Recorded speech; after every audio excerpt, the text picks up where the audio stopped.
आपको क्या लगता है कि एग्जाम में फेल होने वाले लोग जब अचानक से पास हो जाते हैं तो वो मंदिर जाते हैं? अगर आपकी सिटी में अचानक से सायरन बजने लगे और फिर फुस खतरा गायब, तो अगले ही पल आप क्या करोगे? सीरियसली सोचो। वो डर, वो दुआएं, वो आई लव यूज़ के बाद जब एकदम से लाइफ में सेकंड चांस मिल जाए तो लोग क्या करते हैं? 13 जनवरी 2018 को हवा में 14 लाख लोगों के साथ बिल्कुल यही हुआ।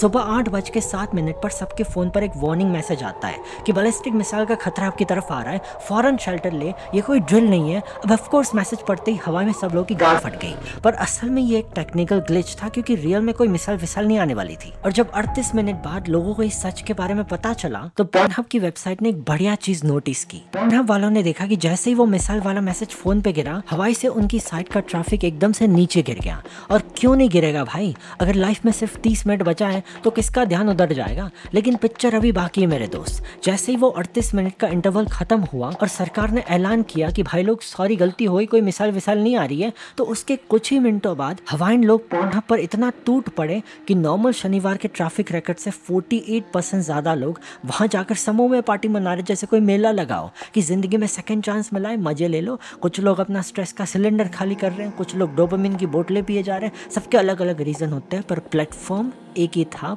pornhub.com। आपने सुना होगा कि लड़कियों को मर्दों से कम सैलरी मिलती है, लेकिन आपने ये नहीं सुना होगा कि ये गैप एक्चुअली बचपन में ही स्टार्ट हो जाता है। इमेजिन करो एक सीन, एक वुमन है, करियर में दबा के मेहनत कर रही है, उसके मर्द कॉलीग के बराबरी में सैलरी मिल रही है, लाइफ सेट है, पैसा आ रहा है, सब कुछ बढ़िया चल रहा है। फिर अचानक से वो प्रेग्नेंट हो जाती है and you know what happens next? उसकी कमाई का ग्राफ एकदम से नीचे गिर जाता है, जैसे किसी ने पहाड़ से धक्का दे दिया हो, और उसके पतिदेव की सैलरी ग्राफ मस्त चिल मार रहा है, flat as a chapati. Scientist ने इसको नाम दिया है child penalty. Sounds like a punishment, no, लेकिन ये एक्चुअली बहुत ही सीरियस मैटर है। डेनमार्क के रिसर्चर्स ने जनरेशंस ऑफ फैमिलीज के डेटा को एनालाइज किया, मतलब आपकी नानी से लेकर आपके डेटा तक। उन्होंने पाया कि 1980 से 2013 तक वुमन की लॉन्ग टर्म कमाई 20% कम हो गई गोलू मोलू के पैदा होने के बाद, और मर्द की कमाई बिल्कुल सेम लेवल पे, जैसे कुछ हुआ ही नहीं, उन्हें घंटा कोई फर्क नहीं पड़ता।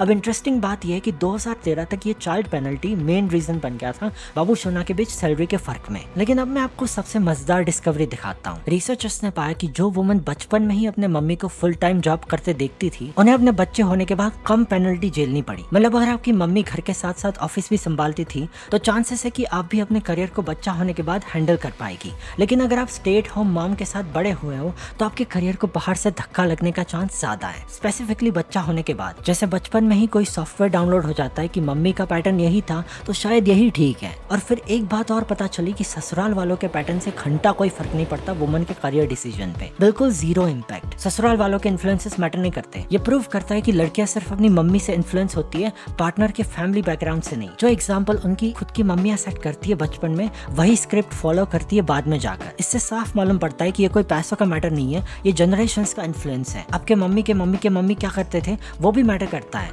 क्योंकि एक तरह से देखो तो कभी ना कभी आपके मम्मी को भी चाइल्ड पेनल्टी झेलनी पड़ी होगी। इस रिसर्च से ये पता चलता है कि एक माँ अपनी बच्ची का भविष्य बचपन से ही प्रोग्राम करती है। और मैं किसी को जज नहीं कर रहा, दोनों बढ़िया ही चॉइसेस है, लेकिन अगर आप चाहती है कि आपकी बच्ची को ऑप्शन मिले कि वो माँ बनने के बाद भी अपनी कमाई को मस्त चपाती की तरफ फ्लैट रख सके, तो डेटा क्लियर है, she needs to see you walking the walk instead of talking the talk.